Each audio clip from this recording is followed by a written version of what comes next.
Setelah kita sholat, seperti biasa kita berzikir kepada Allah dengan lisan kita.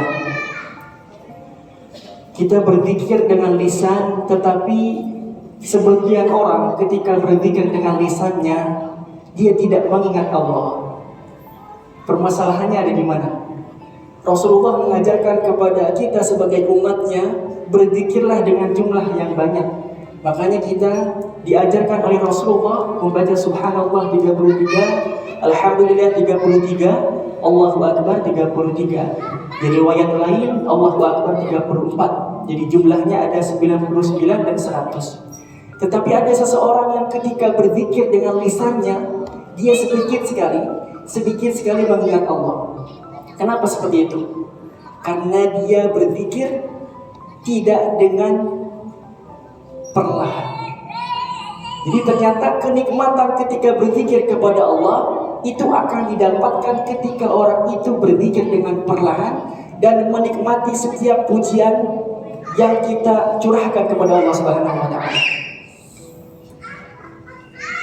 Maka dari itu ada satu kisah yang terjadi di kota Saudi. Ada seorang pemuda yang datang kepada ustaz. Kebetulan ustaz ini ahli Quran. Dia suka menerima setoran hafalan Al-Quran dari muridnya.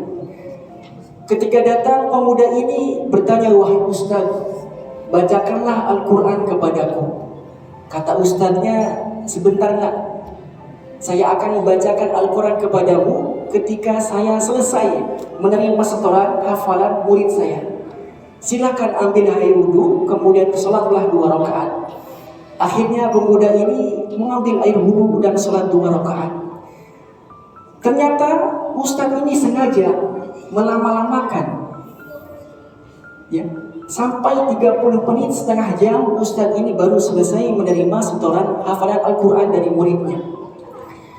Ternyata si pemuda ini sambil menunggu ustadznya, dia langsung mengambil Al-Quran dan membaca Al-Quran, berarti sampai 30 menit. Ketika selesai, "Wahai anak muda, kemarilah. Sesungguhnya saya ingin membacakan Al-Quran kepadamu." Kemudian pemuda ini berkata, "Wahai ustaz, gak jadi. Saya gak jadi meminta kepadamu untuk membacakan Al-Quran untuk saya." Kenapa? Karena baru saya baca Al-Quran sebentar saja, itu membuat hati saya langsung tenang, langsung bahagia. Jadi tidak harus dibacakan oleh ustadznya, si pemuda tersebut membaca Al-Quran sendiri, itu langsung menenangkan hati. Maka para jemaah yang dimuliakan Allah, coba rasakan bedanya jika bapak ibu yang dirahmati Allah, yang terbiasa membaca Al-Quran mungkin 1 hari 1 halaman, atau mungkin 1 ayat. Di pekan selanjutnya tambahlah jadi 2 halaman. Pekan ketiga tambahlah menjadi 4 halaman terus. Dan rasakan bedanya. Maka pasti Allah akan memberikan janjinya, itu ketenangan dan kebahagiaan dalam hidup orang yang selalu menjadikan Al-Quran sebagai sahabatnya. Kenapa demikian? Karena pemuda tersebut ruhnya sedang lapar. Jadi Allah memberikan 3 panca indera. Yang pertama adalah akal. Maka akal adalah ilmu, majelis ta'lim, ya. Semua penuntut ilmu, ya, itu adalah makanan akal. Kemudian yang kedua fisik. Fisik butuh makanan, seperti makanan minuman yang kita makan. Kemudian Allah ciptakan ruh, dan ruh juga punya makanan. Apa makanan ruh? Makanan ruh adalah zikrullah, mengingat Allah. Salat berjamaah di masjid, membaca Al-Quran, puasa dan ibadah-ibadah yang lain. Jadi akan terlihat jika seseorang ruhnya sedang lapar, maka akan terlihat wajahnya seperti orang yang tidak bahagia, wajahnya kusut, ya, seperti orang yang galau. Maka ruhnya sedang lapar, ruhnya belum dikasih makan.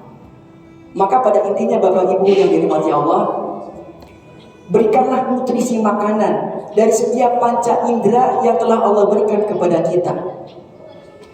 Jangan sampai kita hanya memikirkan makanan fisik saja, kemudian kita lupa makanan ruh yang telah Allah berikan.